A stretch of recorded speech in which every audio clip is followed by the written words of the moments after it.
excited to present my findings on Afro-Asian coalition building with you all. But before I dive into my work, I would like to take a moment to ground my research in my life and explain why I care about Afro-Asia. In high school, I began studying Mandarin. 我的中文名字是商管瑞文，我学习中文学了7年了。这是彭老师，彭老师是我第一个中文老师。In short, my Mandarin teacher in high school, Peng Lao Shi, catalyzed my love for China and further down the line inspired me to major in Asian studies. In college, I also started working at the Asian American Studies program, and because I was in that space, I met my friends and comrades in a student organization called Asian Pacific Americans for Action, or APAA. And so my research is deeply informed by and indebted to all of these spaces and all of these people. So what do I mean when I say Afro-Asia? I understand Afro-Asia as moments of synergy, tension, and connectivity between Asian and African diasporic peoples. To think about these synergies, I enlist what George Yancey terms as the, quote, ontology of no edges between them. In other words, I seek to excavate the lack of edges between, through, and with Afro-Asia. Regarding coalition building, my analytic understands coalition as emerging from a mutual oppression by structures of power. Or as Fred Moten puts it, quote, the coalition emerges out of your recognition that it's fucked up for you in the same way that we've already recognized that it's fucked up for us. I don't need your help. I just need you to recognize that this shit is killing you too. Put otherwise, Afro-Asian coalitions acknowledge that the plight of Asian and Black folks may not always be the same, but the root causes of their struggles are. Black feminism also informs my understanding of coalition building because it presents interlocking oppressions as a key component to creating full and robust coalitions. Additionally, I understand transnational as a term that acknowledges the borders of nation states without allowing them a wholesale legitimacy. For me, Afro-Asia recovers forgotten histories, allows us to think critically about blockages to coalition building today and how to eliminate those barriers. In this presentation, I will focus on pre- and post-World War II consciousnesses, the Black Power movement, and the anti-Vietnam War movement. Before World War II, in the late 1800s and early 1900s, the racialized Asian subject was born. The US government implemented targeted anti-immigration laws justified on the basis that Asian peoples were distinct others, undeserving of the right to immigrate, assimilate, or become naturalized. During World War II, Japan was a beacon of hope for many people of color.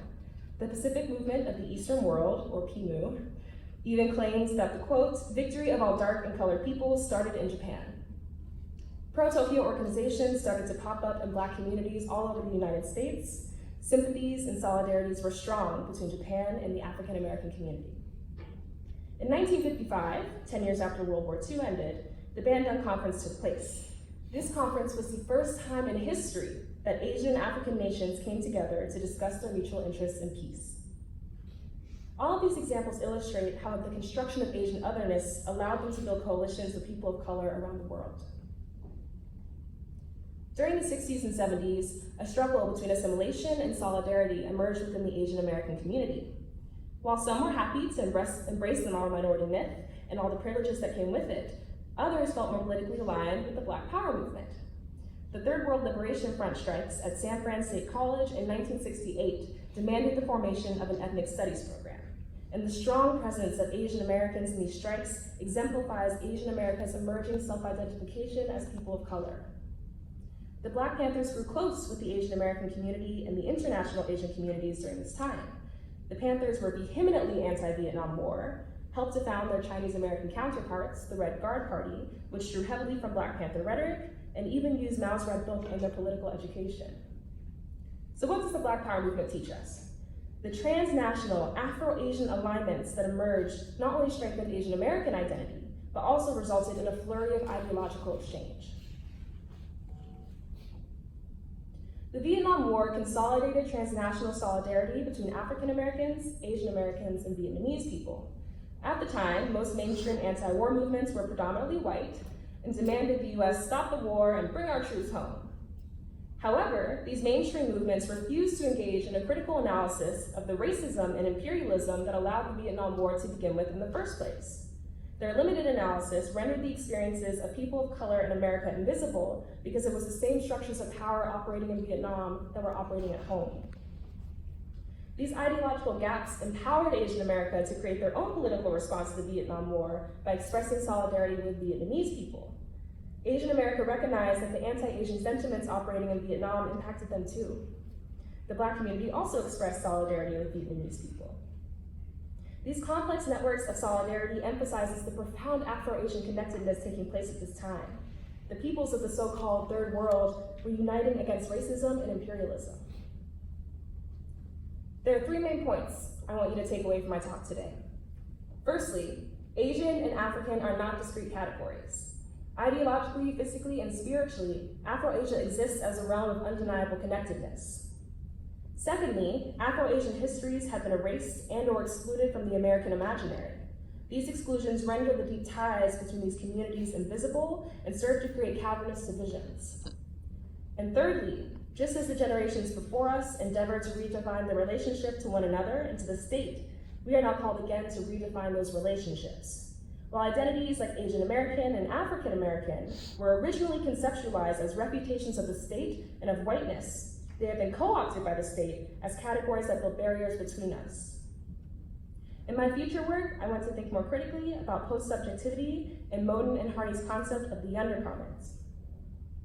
The undercommons is an imaginary where fugitivity exists unbounded and labors to imagine the unimaginable world wherein the violences of our lives are absent. And it is my belief that our next steps must take place there. Thank you.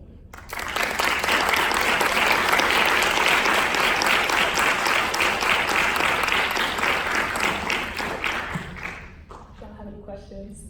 Go for it now. I know that's a lot of history I just threw at y'all. It's early in the morning. Yes, please. I'm struck by, I remember when these Mandarin programs entered schools, and it's more of a statement, but I'm struck by knowledge that some of those programs were really capitalist in their origins, that they wanted American students to learn Chinese and other Asian languages so that we would be more trade-oriented. So I want to express my appreciation for your movement beyond that really limited framework to bring back, to bring this coalition together, and also to acknowledge that the activists in the 60s didn't have the opportunity to learn those languages in the same way. And so it's really interesting and enriching for me to see this come to fruition in a very different way. So I just wanted to express my appreciation for that. Thank you, I appreciate you. It's so sweet. Yes, please.